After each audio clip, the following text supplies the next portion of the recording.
Hey everyone, it's Divine here from merge.com and welcome to class number 9. I figured inactivity is an appropriate and useful subject since a lot of people are or they will be going inactive over the next while due to exams, myself included. Now we learned in the past that leaving cash unused in your bank is a terrible idea. Now some of you may think that you have no choice but to do this when you go inactive, but this is far from true. Continuing to merchant while you're inactive is pretty easy and there is no reason why you shouldn't do it. Now there are different types of inactivity.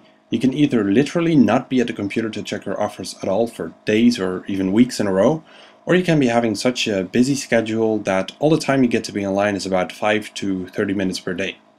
Now either way, you can still pull in some nice profits for little effort during these times.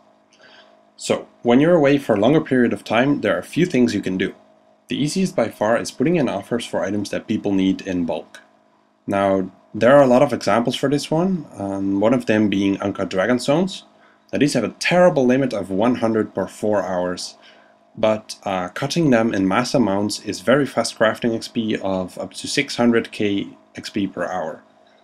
However, the time it takes to gather enough of them is just way too long without any help, because you can cut like 4,300 of them per hour, which is 43 limits. Now this takes you 1 week of buying for 1 hour of training, which is just not a viable option. So the people who do want to train this way, they put up buy offers on RuneScape forums for a little higher and than a grand exchange price, and other people will help them buy these items for a little profit in return. Now you can find these kind of items by searching for the word bulk on the RuneScape forums, and you'll get a bunch of varying results. Or you can also use your creativity and think of items that people would need in large amounts that just take too long to get on their own. Make sure you always do a quick check on RuneScape forums to see if there's enough demand for your item, because it would be a shame if you were stocking up for a while and there actually wasn't really any demand, or people weren't actually buying higher than you bought for. And of course, always compare the different items, because some of them may be a lot more profitable than others. If you look at the uncut dragon stones here, people are buying and selling them for around 17 to 18k each on the forums, while they are around 14 to 15k in a grand exchange. Now with a limit of 100 per 4 hours, that is about 200 to 300k profit per 4 hours, with about 1.75 mil put in. And that means that you make 1.5 mil profit per day with about 10.5 mil put in, which is pretty good because you hardly put in any effort for this. Now if you're at higher wealth, you'll be thinking, Divine noob, I'm not doing that. And rightly so. The bulk buying method is mainly aimed at people with lower and medium wealth. But keep in mind that if you pick the right items, they can nicely add up as you have 6 grand exchange slots. Now, you can put in 70 mil per week in an item like uncut dragon stones, and if you find a few more like that, you're looking at over 400 mil per week invested, and which you can generally get at least 10 to 20% profit, which really isn't bad at all. Now, the only downside to this is that it takes a bit of work to find the buyers in the forums once you return, but that's really all there is to it. Now, here's an example of water runes. I still had some free-to-play accounts that I made back when the trade limit still existed in the Grand Exchange days. Now I would log into these accounts once per day or twice per day to put in some offers for one flip. Now usually these flips were adamant arrows or uncut gems when those still had a higher limit, and this quickly added up and I could turn 50k into like 50 mil in about 3 months through logging in once to twice per day. Now, I realized I had 50 mil laying around on one of these accounts, so I decided to do something with it for this video. Several weeks or several months ago, I'm not sure anymore, I put it on an offer for Watcher runes for 6GP each. Now 6GP was below the Met price most of the time, but since people buy and sell these in large quantities, they fluctuate a lot throughout the day. Now my initial plan was to sell them through the forums for 3 times that price to use as an example in this video, but they already doubled in Grand Exchange price, so I chose to sell them off through the Grand Exchange to save myself time from selling them manually through the forums. Now I invested 27 mil into this, and I got 27 mil profit, which could have been 54 mil profit had I sold them through the forums. All for literally no effort or skill really. Now the buyer at the top there had a 5 mil minimum amount, which I didn't reach yet, so I decided to just sell it off like this because I also wanted to try something new. Now I hope that with these examples and my explanation, you see the value of not letting cash unused in your bank. It is really incredibly easy to make money by just putting in a few offers like that. Now the second method is not as easy, but it can be more rewarding. It is more of a gamble, but you rarely actually risk any money, you're only risking your time. Now this method is putting in lowball offers for just about any item. Now the term lowball is relative to the item itself. For some items you can put in offers as low as a few GP or a few K each, like these ancient ceremonial rope tops I did a while ago for this video. However, for items of higher value with more demand, you'll find this very difficult to do. Let's say you want to try to buy a Santa hat for 50 mil when they are currently 140 mil.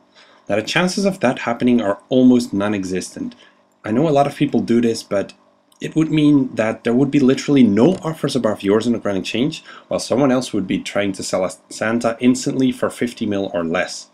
Now the truth is, for valuable items there are almost always a lot of offers near the current price, and a while below that too. Plus nowadays you got that warning when you're trying to sell a high valued item for a lot lower than its actual price.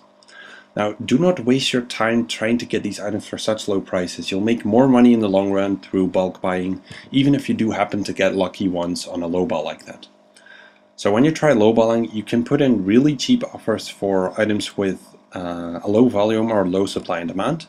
Now the gamble here is trying to get the price right, to ensure your offer actually fills and you don't waste your time. Now the same thing counts for putting in very high sell offers. It is very difficult to get the price right, but it can be very rewarding. Now some people consider doing this a lot of fun. I did a little test again with Skeletal. I just tried a random piece and noticed it was buying really cheap, so I put in a lowball offer for all the other pieces, and the result was 3.4 mil profit in a day after I combined the set. And I only put in 1.6 mil at the beginning, so that's quite nice if you are at lower wealth. Now, if you'd like to do lowballing with higher valued items, then you are taking more of a risk, because the chances are your offer never fills at all, leaving all your cash unused, or the item may actually crash on you, which again wastes your time. Like I said before, with higher valued items you cannot go too low with your offers. You have to stay somewhat near the actual price, somewhat of a realistic price. So yeah, you're taking a risk when doing that, because if the item crashes on you, then you have a problem.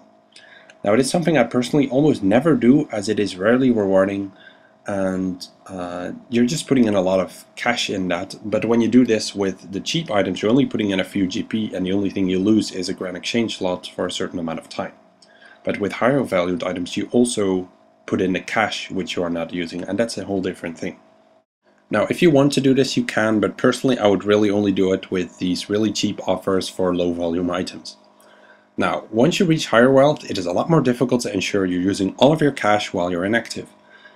There are two methods that people use at this point: the infamous method of trying to buy items from the Grand Exchange that are over max cash, and long-term investments. Now both these topics are a bit too long to add to this class, so I will be creating separate videos for them at some point, and I will link them into the description. Now be sure to subscribe if you'd like to get these videos, if you'd like to get updated on that when they are released. Now due to my activity right now, I cannot yet say when they will be released, but I'll be doing my best. Now I've told you about what to do when you go completely inactive, but what about when you're just being busy in general with only 5 to 30 minutes a day to be online? Now you can choose to do the same things I mentioned before. The upside of that is that you won't have any additional work, it'll just be the same as if you were completely inactive. But there are two downsides. The fact that you're out of the game is not good, because you don't follow up on the market when you're only putting in offers to lowball or to buy items in bulk. So getting back on track when you're active again will take a bit more time. Now the other downside is that the potential profit is lower than when you would inactively flip or short-term invest.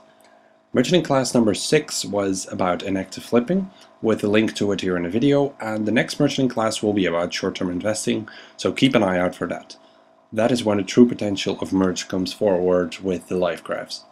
That's it for this class. I hope you all enjoyed it and perhaps learned something new. I hope you're looking forward to those videos, and take care guys.